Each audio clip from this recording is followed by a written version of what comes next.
समस्त देशवासियों एवं विश्व के लोगों के लिए विजयदशमी दशहरा की बहुत बहुत शुभकामनाएं, मंगल कामनाएं। बाबा साहब डॉक्टर भीमराव अंबेडकर जी ने 14 अक्टूबर 1956 को नागपुर की पावन भूमि पर धम्म दीक्षा ग्रहण की।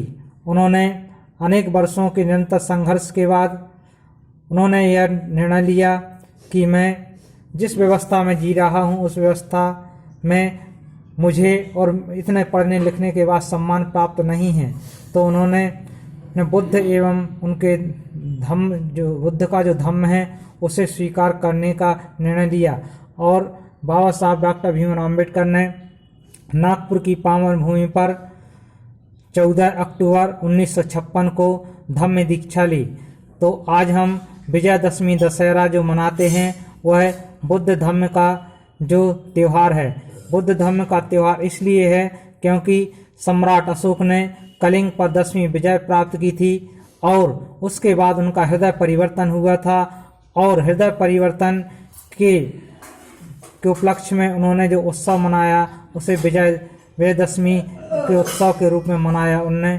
तो आज हम देखते हैं कि नागपुर की पावन भूमि पर एशिया का सबसे विशाल मेला लगता है। वहाँ पर सारे विश्व के अनेक पुस्तकालय, अनेक पुस्तकों के स्टॉल लगाने वाले अपना साहित्य लेकर के आते हैं और लगभग समूचे विश्व का साहित्य हमें नागपुर में प्राप्त हो जाता है।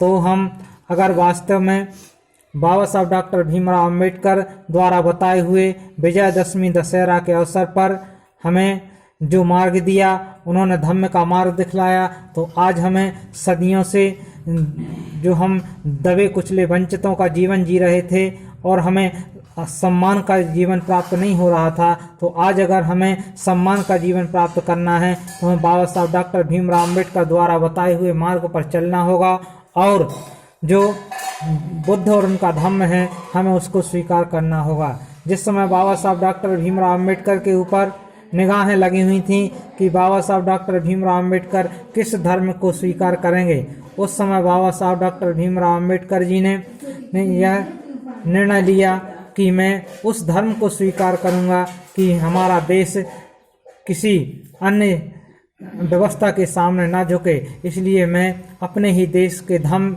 बुद्ध धम्म को स्वीकार कर रहा हूं। और बाबा साहब डॉक्टर भीमराव अंबेडकर के इस महान निर्णय को, ऐतिहासिक निर्णय को सारी दुनिया ने देखा और सारी दुनिया आज उनसे शिक्षा प्राप्त कर रही है, उनसे मार्गदर्शन प्राप्त कर रही है। तो बाबा साहब डॉक्टर भीमराव अंबेडकर जी ने 14 अक्टूबर 1956 को नागपुर की पावन भूमि पर बुद्ध धम्म की दीक्षा ली और आज हम अगर महापुरुषों की विचारधारा को मानते हैं, स्वीकार करते हैं, तो हमें आज 14 अक्टूबर का वो दिन 1956 का याद करना चाहिए जिस समय हमारे महापुरुष जिन्हें आज विश्व का सूर्य भी कहा जाता है और उन्हें विश्व का महान विद्वान भी कहा जाता है, जिन्होंने नागपुर की पावन भूमि पर धम्म दीक्षा ली थी।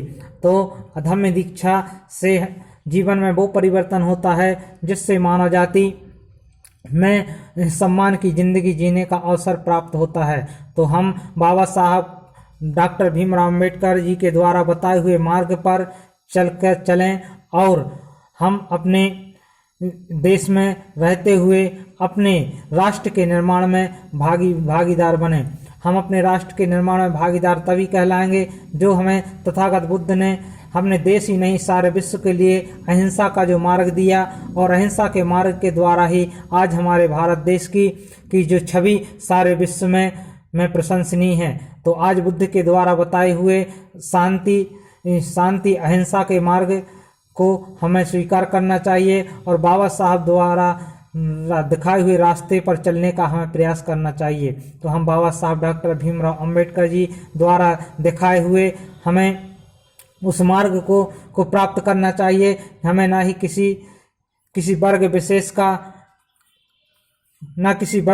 का हमें अपमान करना चाहिए, ना ही हमें किसी की धार्मिक भावनाओं को ठेस पहुंचाना चाहिए और ना ही हमें किसी के धर्म को गलत ठहराने का प्रयास करना चाहिए। हमें सभी धर्मों को समान मानते हुए हम जिस व्यवस्था को स्वीकार कर रहे हैं उसका सम्मान करना चाहिए। और हमारा भारत का संविधान, हमारे भारत के संविधान निर्माता बाबा साहब डॉक्टर भीमराव अम्बेडकर एवं संविधान निर्माताओं ने हमें देश में वो संविधान दिया जिसमें सभी धर्मों को, सभी पंथों को मानने के लिए समान रूप से स्वतंत्रता है। तो हम समान रूप से सभी धर्मों का सम्मान करें और बाबा साहब डॉक्टर भीमराव अम्बेडकर द्वारा बताए हुए मार्ग पर चलने के लिए निरंतर प्रयास करें और अपने राष्ट्र के निर्माण में भागीदार बनें।